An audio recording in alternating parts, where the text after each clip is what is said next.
बिस्मिल्लाहिर्रहमानिर्रहीम। अस्सलामु अलैकुम नाजरीन, सद्दाम हुसैन को फांसी क्यों दी गई थी? साबिक इराकी सदर सद्दाम हुसैन अपनी फांसी से कुछ वक्त पहले अंग्रेज सिपाही से कोर्ट क्यों मांगते रहे? क्या सद्दाम हुसैन अभी भी जिंदा हैं? फांसी के 12 साल बाद साबिक इराकी सदर सद्दाम हुसैन की लाश किस हालत में निकली थी और उनके मकबरे को किसने और क्यों तबाह किया था? यही हमारी आज की वीडियो का मौजू होगा। और आज हम आपको अरब दुनिया के सबसे बाअसर मुसलमान हुक्मरान साबिक इराकी सदर सद्दाम हुसैन की मौत के बारे में कुछ ऐसे हकायक बताएंगे जो यकीनन आपके लिए हैरान कुन होंगे। मगर वीडियो में आगे बढ़ने से पहले अगर आप हमारे चैनल पर नए हैं तो बराए मेहरबानी हमारा चैनल info@adil सब्सक्राइब करें, जहां आपको बिलखुसूस इस्लामिक हिस्ट्री और बिलुमूम दुनिया भर की मुनफरिद मालूमात पर मबनी वीडियोस मिलती रहेंगी। नाजरीन, आज से तकरीबन 15 बरस पहले 30 दिसंबर साल 2006 मुताबिक 10 जिलहज 1427 हिजरी ईद उल अजहा के दिन साबिक इराकी सदर सद्दाम हुसैन को फांसी दे दी गई थी। उन्हें इराक की आला अदालत ने जेल में 1982 में 148 कुर्दों की हलाकत के इल्जाम में फांसी की सजा सुनाई थी। नाजरीन, उन अफराद को सद्दाम हुसैन पर कातिलाना हमले के इल्जाम में गिरफ्तार करने के बाद हलाक कर दिया गया था। सद्दाम हुसैन की फांसी के मनाजिर की वीडियो इंटरनेट पर नशर की गई थी और लाखों अफराद ने अजीम मुस्लिम हुक्मरान को कलिमा-ए शहादत पढ़ते हुए फांसी का फंदा पहनते हुए देखा। नाजरीन, सद्दाम हुसैन की फांसी की कार्रवाई की निगरानी करने वाले फौजियों ने अब ये राज लोगों तक पहुंचाए हैं कि एक सपैर अमरीकी पहरेदार से सद्दाम हुसैन ने कहा कि मुझे कंबल या गरम कोट लाकर दो। उनकी ख्वाहिश पर अमरीकी फौजियों ने उन्हें गरम कोट लाकर दिया और फिर हैरान होकर पूछा कि ये कोट क्यों पहना है, जिसके जवाब में सद्दाम हुसैन ने कहा था कि मुझे शदीद सर्दी लग रही है। जब अमरीकी फौजी सद्दाम हुसैन को फांसी की सजा देने के लिए लेकर जा रहे थे तो फौजियों ने सद्दाम हुसैन से पूछा कि उनकी आखिरी ख्वाहिश क्या है। इस पर सद्दाम हुसैन ने फिर कहा कि मुझे पहनने के लिए मेरा कोट दिया जाए। ख्वाहिश के मुताबिक कोट दिया गया। फौजी ने फिर हैरान होकर पूछा, कोट क्यों पहना है? सद्दाम हुसैन ने जवाब दिया, आज ठंड बहुत है, ऐसा ना हो कि मेरा जिस्म सर्दी से कांपे और इराक के लोग ये समझें कि उनका लीडर मौत के डर से कांप रहा है। नाज़रीन, सद्दाम के आखिरी अय्याम में उनकी हिफाजत पर मामूर फौजियों के मुताबिक सद्दाम अपनी जिंदगी के आखिरी लम्हात में सुकून से सरशार थे और उनके होंठों पर मुस्कुराहट छाई हुई थी। एक फौजी ने बताया कि सद्दाम हुसैन ने अपनी पसंद का नाश्ता तलब किया और उसके बाद वजू करके नमाज फजर अदा की।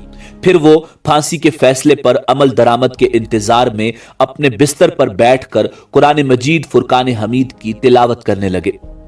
सद्दाम के चेहरे पर इत्मीनान था, जबकि अमरीकी फौजी एहलकार सद्दाम की मुस्कुराहट से बहुत ज्यादा खौफ महसूस कर रहे थे और मौत का सामना करते हुए सद्दाम के इंतहाई सुकून के सबब उन फौजियों का गुमान था कि अनकरीब कोई बम धमाका कर दिया जाएगा। नाज़रीन, सद्दाम हुसैन की मैयत को उनके आबाई कस्बे अल-ऊजा में दफन किया गया, फिर उस पर मकबरा बना दिया गया। अमरीकी सदर जॉर्ज डब्ल्यू बुश ने खुद साबिक इराकी सदर की लाश को एक फौजी हेलीकॉप्टर के जरिए बगदाद से शिमाली शहर तकरीत में मुंतकिल करने का हुक्म दिया था। सद्दाम के कबीले अल-बुनसर के सरबरा शेख मनाफ अली अन्निदा के पास लाश की वसूली से मुतालिक एक दस्तखत शुदा खत मौजूद है। उसमें उन्होंने इस बात से भी इत्तेफाक किया था कि मैयत को बिला ताखीर तदफीन कर दी जाएगी। नाजरीन, उसके बाद से हर साल 28 अप्रैल को सद्दाम हुसैन की कब्र पर जायरीन की बड़ी तादाद की आमद होती है।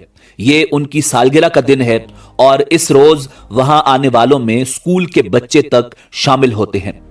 2018 में यह ऐलान किया गया था कि सद्दाम हुसैन के मकबरे को शिया मलेशिया पर मुश्तमिल अल हुश्द अल शोबी ने एक फिजाई हमले में मिसमार कर दिया है, जबकि बहुत से लोगों का ख्याल है कि सद्दाम हुसैन का मकबरा खुला हुआ है। बाज का कहना है कि उनकी बेटी हाला एक निजी तैयारे में सवार होकर तकरीत आई थी और वो अपने वालिद की बाकियात को वहां से उर्दन साथ ले गई थी। नाजरीन, डेली मॉनिटर की एक रिपोर्ट के मुताबिक जामिया के एक प्रोफेसर का कहना है कि ये नामुमकिन है। उन्होंने अपनी शनाख्त जाहिर न करने की शर्त पर कहा था कि हाला कभी भी इराक वापस नहीं आई। यह हो सकता है कि सदाम हुसैन की बाकियात को किसी खुफिया जगह पर मुंतकिल कर दिया गया हो, मगर कोई नहीं जानता कि किसने यह काम किया है और लाश को कहां मुंतकिल किया गया है। नाजरीन, यह भी मुमकिन है कि सदाम हुसैन के मकबरे के साथ वही मामला पेश आया हो जो उनके वालिद की कब्र के साथ पेश आया था। उनके वालिद की कब्र को नामालूम अफराद ने धमाके से उड़ा दिया था।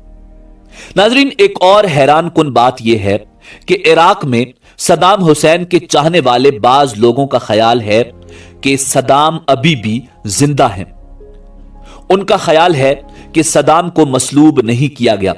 उनका ख्याल है कि सदाम मरा नहीं बल्कि उनके किसी हमशक्ल को फांसी दे दी गई थी। नाजरीन, इराक के साबिक सदर सदाम हुसैन की सिक्योरिटी पर मामूर 12 अमरीकी फौजी उनकी जिंदगी के बेहतरीन दोस्त तो न थे, तहम वो उनके आखिरी अय्याम में बेहतरीन साथी रहे। ये 551 मिलिट्री पुलिस कंपनियों से मुंतखब हुए थे और उन्हें सुपर 12 कहा जाता है। उन मुहाफिजों में से एक विल बार्डन वेपर थे, जिन्होंने the prisoner in his palace किताब लिखी, जिसमें उन्होंने सदर सदाम हुसैन की जिंदगी के आखिरी दिनों के बारे में लिखा। बार्डन वेपर का कहना है कि जब सदाम हुसैन को फांसी देने वाले एहलकारों के सपुर्द किया जा रहा था तो उनके तमाम मुहाफिजों की आंखों में आंसू थे और वो जारो कतार रो रहे थे। अपने एक साथी एडम का हवाला देते हुए किताब के मुसन्निफ विल बार्डन वेपर ने लिखा कि हमने सदाम को कभी भी नफ्सियाती मरीज और कातिल के तौर पर नहीं देखा, हम उसे ग्रैंडफादर के तौर पर देखते थे। नाजरीन, बार्डन वेपर ने अपनी किताब में लिखा कि सदाम हुसैन आखिरी दिनों में अपनी कीमती एक्सरसाइज बाइक, जिसे वो पोनी कहते थे, पर भी बैठा करते थे। वो मीठा खाने के बहुत शौकीन थे और हर वक्त उन्हें मुनफरिद खाने का दिल करता था। बार्डन वेपर कहते हैं कि आखिरी अय्याम में सदाम का दूसरों के साथ रवैया बहुत नरम था और उन्होंने ये तासुर नहीं छोड़ा कि वो जालिम हुक्मरान थे। नाजरीन, इसी उम्मीद के साथ इजाजत दीजिए कि आपको हमारी वीडियो पसंद आई होगी। मिलते हैं बहुत जल्द एक नई तारीखी, तहकीकी और मालूमाती वीडियो के साथ। देखते रहिए info@adil। अल्लाह रब्बुल इज्जत आपका हामी और नासिर हो।